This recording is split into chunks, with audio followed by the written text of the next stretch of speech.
Module 12, Site-to-Site VPNs. In this module, you'll learn about Site-to-Site VPN, configuring site-to-site tunnels, and IPsec troubleshooting.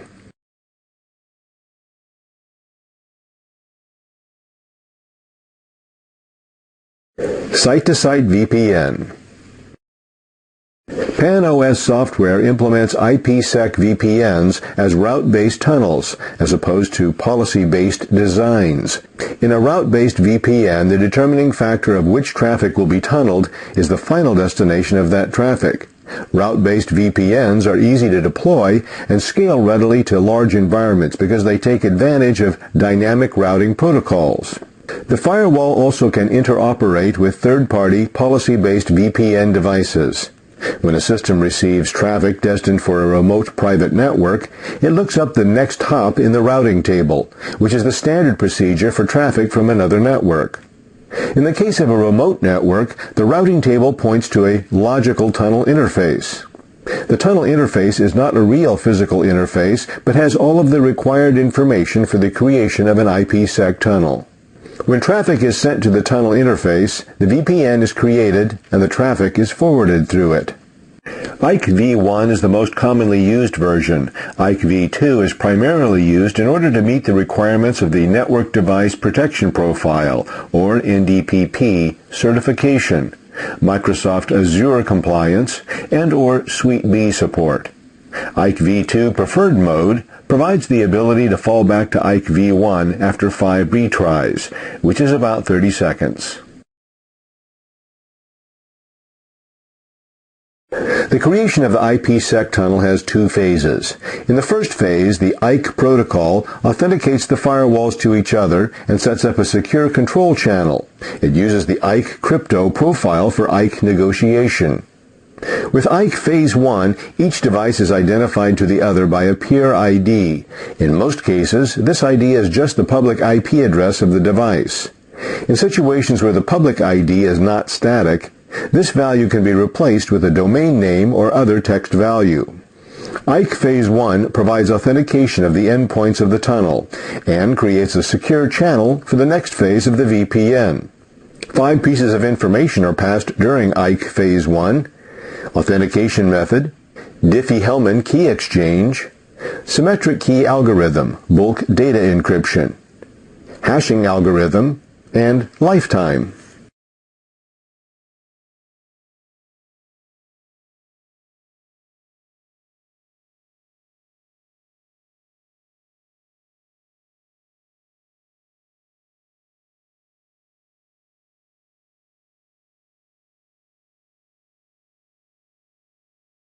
The creation of the IKE Phase 2 creates the tunnel that will encapsulate data traffic. IKE Phase 1 was concerned with authenticating the endpoints, but IKE Phase 2 is concerned with data traffic that crosses the tunnel. Each side of the tunnel will have a proxy ID to identify the traffic it will be sending and which it expects to receive. These IDs can either be a specific network range or a generic network of 0.0.0.0/0. In either case, both sides need to know what the other side will be sending for the tunnel to work. 5 pieces of information are passed during IKE Phase 2. IPsec type, mode, Diffie-Hellman, PFS, symmetric key algorithm, bulk data encryption, hashing algorithm, and lifetime, before rekey. Note, you may be familiar with the idea of proxy ID under a different name, encryption domain. They are effectively the same thing.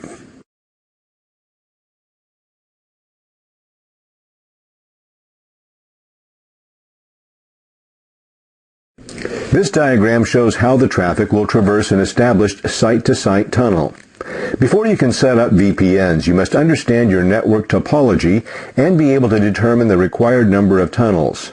For example, a single VPN tunnel may be sufficient for connecting between a single central site and a remote site. Connections between a central site and multiple remote sites require VPN tunnels for each central remote site pair. Each tunnel is bound to a tunnel interface. You must assign the tunnel interface to the same virtual router as the incoming or clear text traffic. In this way, when a packet comes to the firewall, the route lookup function can determine the appropriate tunnel to use. The tunnel interface appears to the system as a normal interface, and the existing routing infrastructure can be applied. Each tunnel interface can have a maximum of 10 IPsec tunnels, which allows for the setup of IPsec tunnels for individual networks that are all associated with the same tunnel interface on the firewall.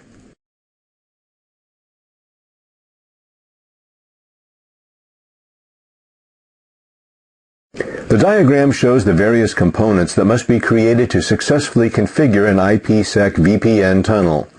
The arrows show the dependencies among some components.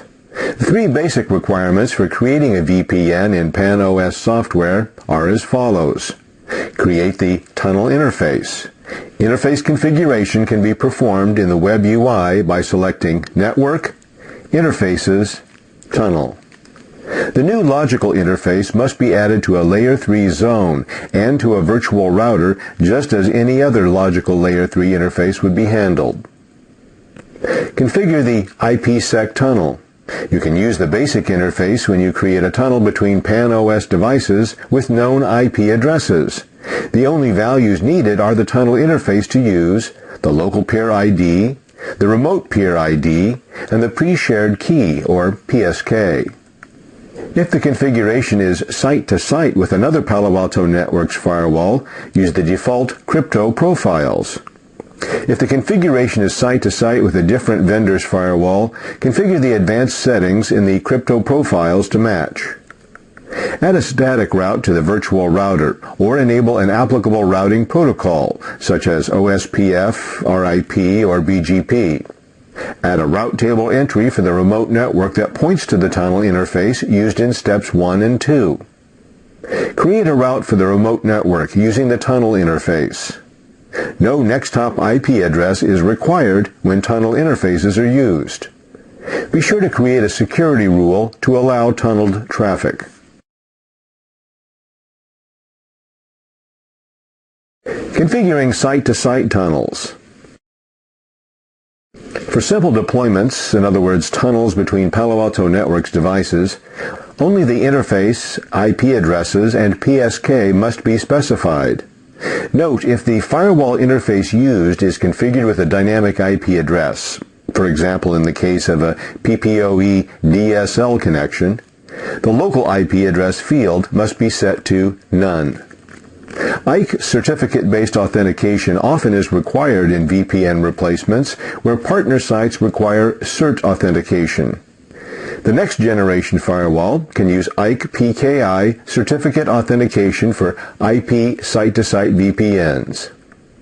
Supported ID types are as follows: FQDN, or hostname, IP address, key ID, ID string in hex or binary format, and email address, or user FQDN.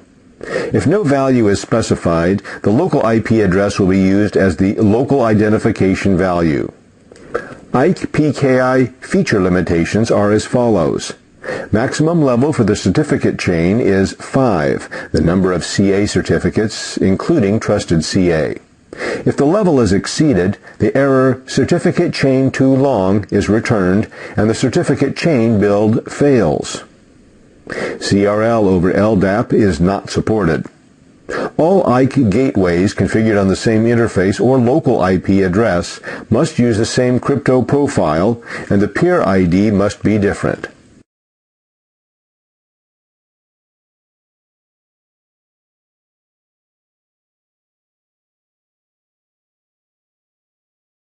The administrator can use the Advanced Options tab to set all aspects of the IKE v1 Phase 1 connection. Enable passive mode. Check to have the firewall respond only to IKE connections and to never initiate them. Enable NAT traversal. Check to have UDP encapsulation used on IKE and UDP protocols, which enables them to pass through intermediate NAT devices. Enable NAT traversal if NAT is configured on a device between the IPsec VPN terminating points. Exchange mode. Select Auto, Aggressive, or Main. In Auto mode, the default, The device can accept main mode and aggressive mode negotiation requests. However, whenever possible, it initiates negotiation and allows exchanges in main mode. You must configure the peer device with the same exchange mode to allow it to accept negotiation requests initiated from the first device. IKE Crypto Profile. Custom crypto profiles can be configured under the IKE Crypto Profile setting. Enable fragmentation. Check to allow the local gateway to receive fragmented IKE packets. The maximum fragmented packet size is 576 bytes. Dead peer detection. Select to enable and enter an interval 2 to 100 seconds and delay before retrying 2 to 100 seconds. Dead peer detection identifies inactive or unavailable IKE peers and can help restore resources that are lost when a peer is unavailable. DPD needs to be supported by the remote firewall.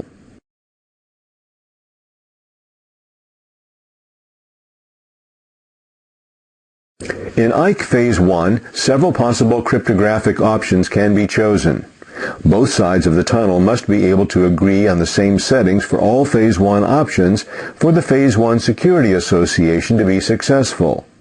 For the DH group, encryption, and authentication settings, multiple options can be selected for each. The panels show only the option selected by the administrator, even if more are available. Click Add to specify which methods will be attempted.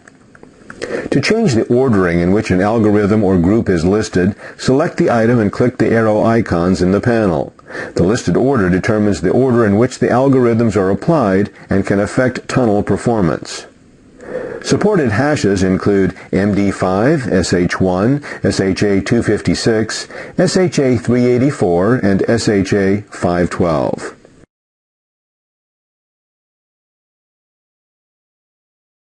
Use the Network Profiles, IPsec Crypto Profile page to specify protocols and algorithms for identification, authentication, and encryption in VPN tunnels based on IPsec negotiation.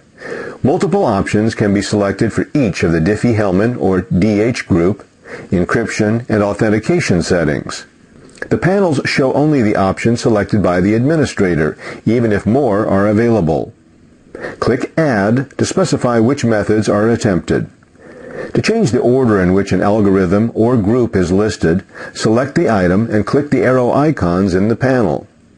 The listed order determines the order in which the algorithms are applied and can affect tunnel performance.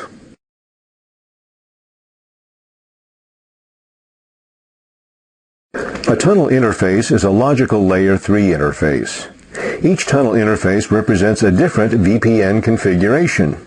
Any traffic that is routed to this interface is tunneled according to the configuration of the IPsec VPN object associated with the tunnel interface. The tunnel interface must be added to a Layer 3 security zone and a virtual router. Unlike with other Layer 3 logical interfaces, the tunnel interface does not need an IP address. An address is required if dynamic routing protocols will be used across the VPN or if tunnel monitoring is desired. Note, the interface name tunnel cannot be renamed.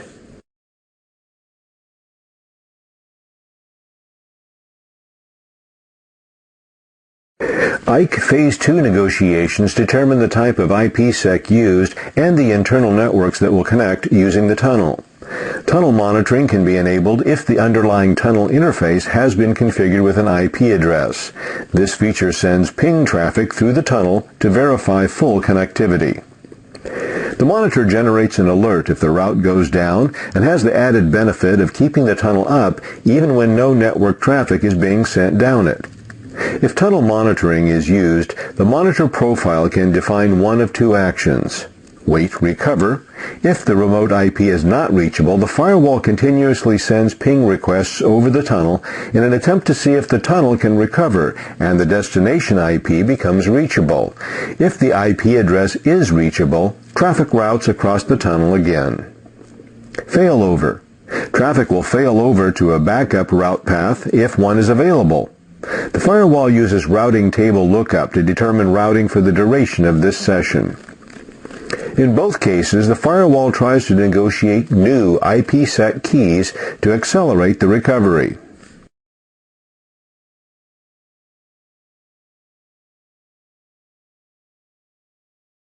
Palo Alto Networks implements route-based VPNs, so the default protected network IDs or proxy IDs are 0.0.0.0/0. To aid in interoperability with third-party VPN solutions, the default proxy IDs may be replaced with one or more network strings.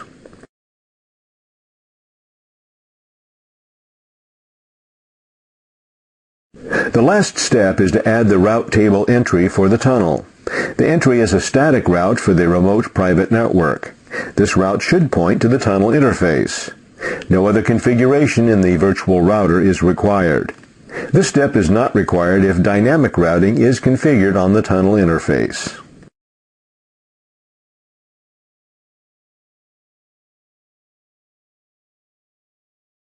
Click Tunnel Info to display the details of the tunnel.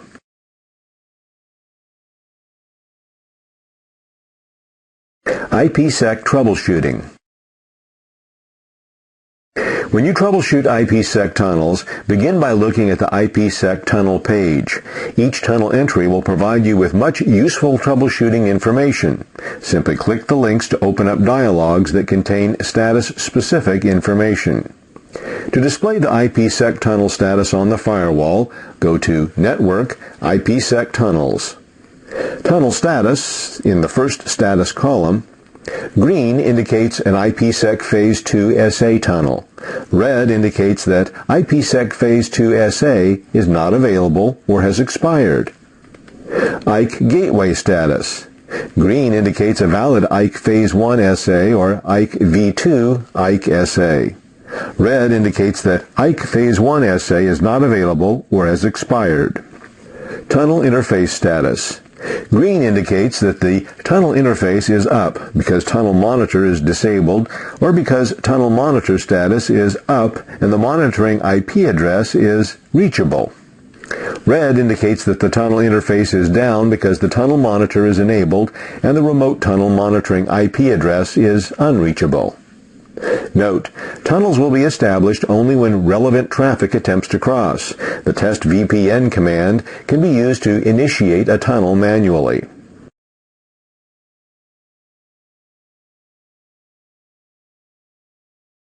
Remember always to troubleshoot IPsec VPN issues from the responder. The initiator does not receive detailed error messages. This behavior is by design and is not linked to any particular vendor's implementation. The more common configuration issues include wrong IP. The remote gateway IP address is wrong or there is no IP connectivity between the two public interfaces. The responder will show an error stating that it received a request for a tunnel that is not configured. No matching P1 or P2 proposal. The peers cannot find matches for the 5 parameters of the IKE Phase 1 or Phase 2 proposals. Mismatched peer ID. The value entered for peer IDs does not match. PFS group mismatch. Both sides have PFS enabled but with different DH groups. And mismatched proxy ID. The values for local and remote proxy ID are not correct. This error most commonly happens during interoperation with policy-based VPNs.